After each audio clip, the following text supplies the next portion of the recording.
Good morning, students. So, today we are taking up part 2 of our chapter 6. In our previous part, we learned about likes and dislikes of some children, where they are talking about their lives, what they want to become when they grow up, and we got to learn how different their ideas were.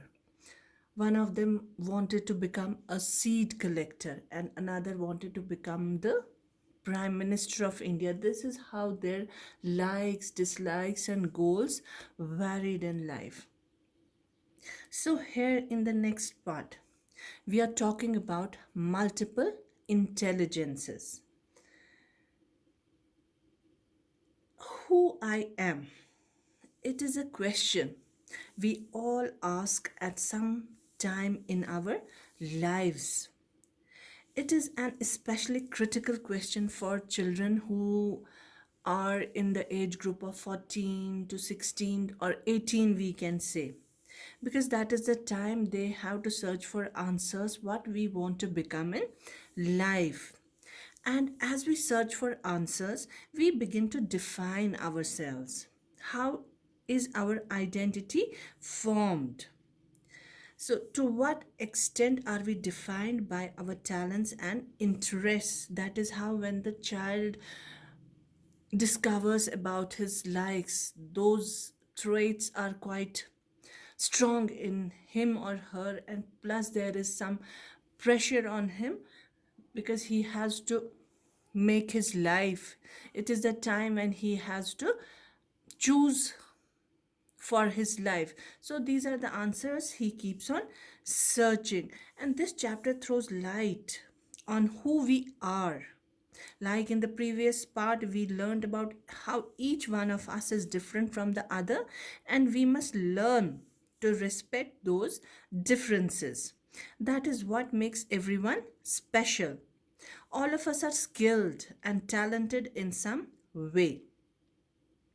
And more importantly, this lesson gives the students or you an opportunity to understand yourselves better. So, what are multiple intelligences? Like earlier, we would evaluate or understand children or assess them on the basis of single IQ. For example, we would give them a test, and how they performed in that test, we would just calculate that their IQ, intelligence quotient, on the basis of that test, little knowing that we are not doing justice to the children. So researchers have found that we cannot understand or assess or evaluate or rate them on the basis of single IQ. And that single IQ was based on uh, it was based on just two understandings of children. They were calculating only visual and verbal or logical understanding of the children. Like they were children were evaluated on the basis of their visual, how well they understand language, or how good they are in logical understanding. Logical is pertains to writing or mathematical, and visual is they usually assessed it on the basis of reading. So it was the reading and writing part, sorry, reading and writing part, on which a child or a person was assessed, rated.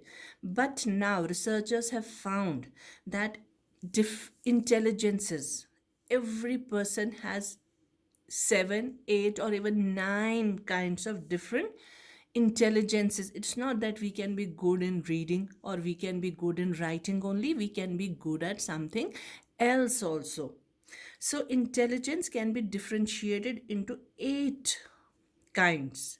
First is visual, like you can see in this, visual. Then it is verbal, and then it is mathematical. Next is bodily intelligence, After that, we have musical, and then we have interpersonal. These are the main six intelligences a person has, a single person has. It's not that we have to believe, we have to assess the person on the basis of his writing intelligence and reading intelligence. So we have to take into consideration all these intelligences. So here, intelligence can be differentiated into eight kinds: visual, verbal. Visual means pertaining to eyes. Verbal is how good we are at speaking or forming words, using words. Next is musical, that is called rhythmic. After that, we have logical. Logical is it pertains to mathematical intelligence. Then we have interpersonal, naturalistic, and bodily, which pertains to movements. Now, because after the research and after scientists were able to prove that a person has got almost nine kinds of different intelligences, so it put a stop to our preconceived notion of learning capabilities. It put a stop to our whatever we thought about a person, that a person can be assessed on the basis of single IQ. It put a stop to that concept, and it put a stop to the idea behind the theory.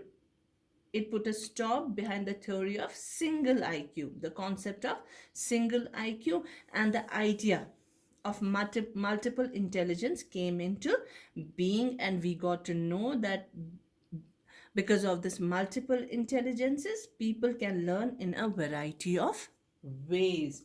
So, what are those multiple intelligences? So, it is a theory. Basically, it's a theory that suggests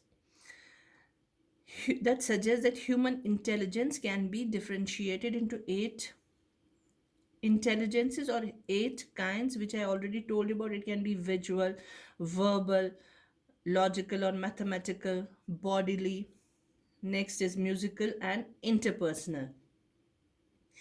So, and at least there are at least six basic intelligences that a person has. Out of those nine which are known to us, out of those nine, there are at least six intelligences a single person can possess, and a single person can have two or more dominant intelligences. So, some of those intelligences can be stronger in a person, like a person can be visually more intelligent than verbally intelligent. That means visual intelligence can be stronger in him or dominant in him. And of course, some people or some individuals have a balance of all these six intelligence. That means all of these intelligence have a stronger effect on a person. A person can be intelligent in all these six intelligences. So for some children, for some persons, there can be two or more stronger intelligences, but for others also we can have all these six intelligences which can be dominant in a person. So the first one is visual intelligence. Visual pertains to eyes. So it tells us it is the ability to perceive the visual, perceive something which we see with our eyes, because visual pertains to eyes.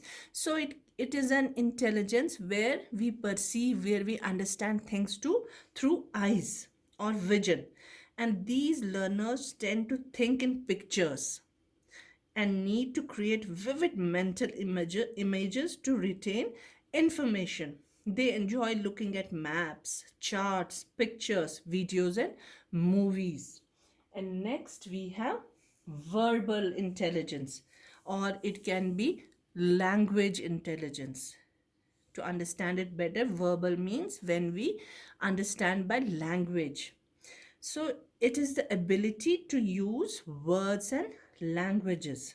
These learners have highly developed auditory skills like speaking skills and listening skills, and are generally elegant speakers.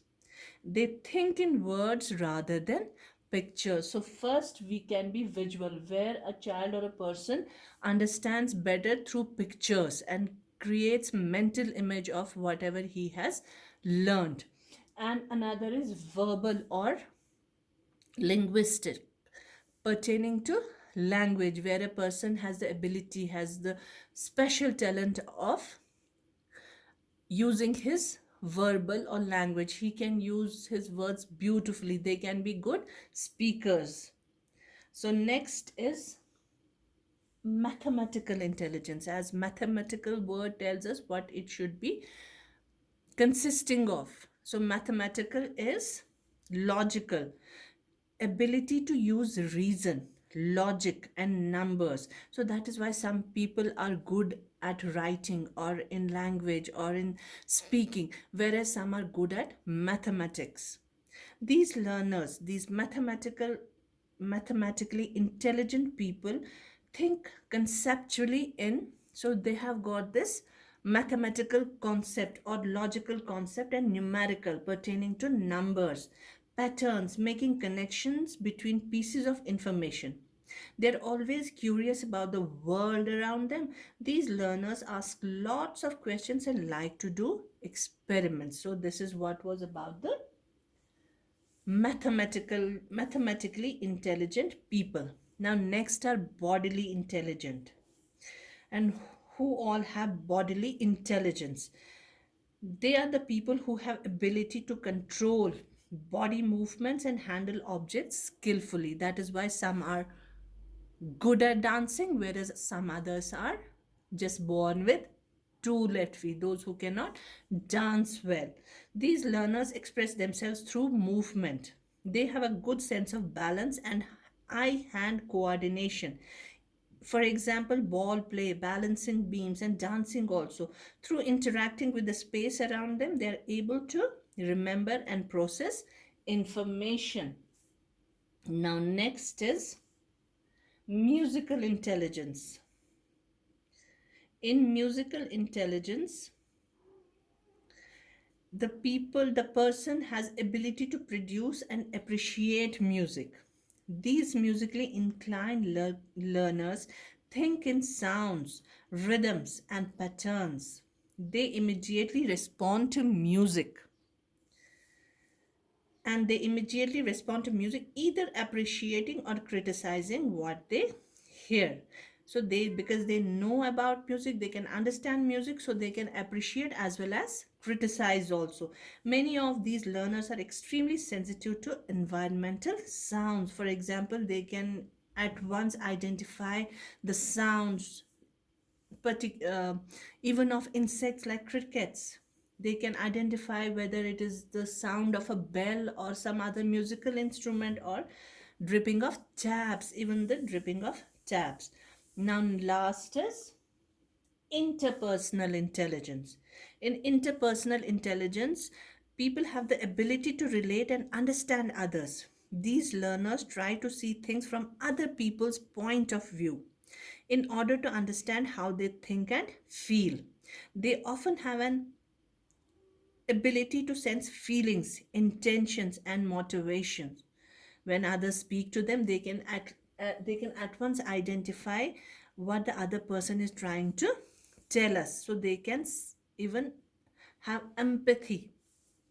They are great organizers, although they sometimes resort to manipulation also, but they are great organizers. When they are given some task, they will do it in a better way than the others, because they understand people, they know what people expect from us, and they generally try to maintain peace in group settings and encourage cooperation. They are both verbal, good at speaking, and non-verbal. For example, they can perform their things with eye contact, or make others understand by non-verbal language to open communication channel with others. So there are other intelligences also, but we will just discuss them. So what kind of intelligences does a person have?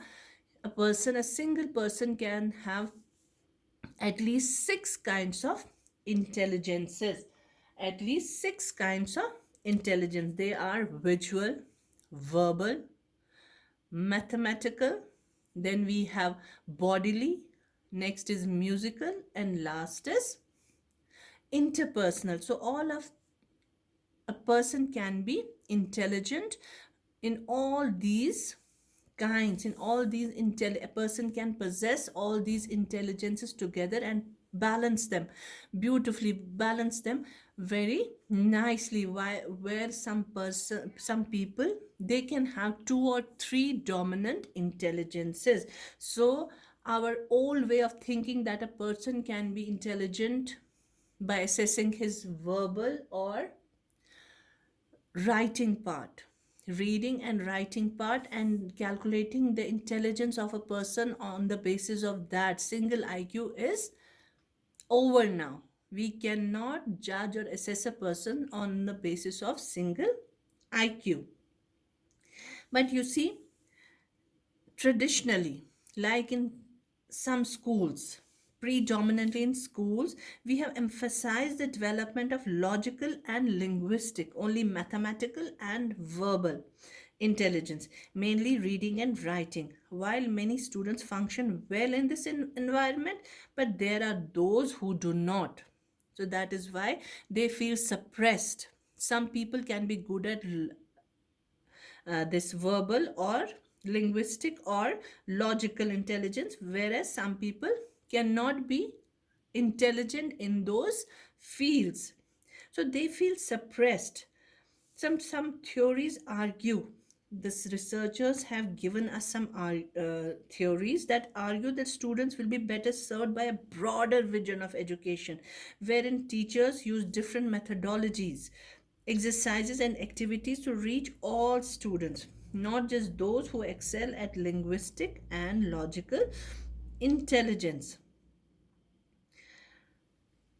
And if we know all these intelligences, if we understand that children cannot perform well only through logical or linguistic, verbal or mathematical intelligence, we can understand how students are intelligent, as well as how intelligent they are.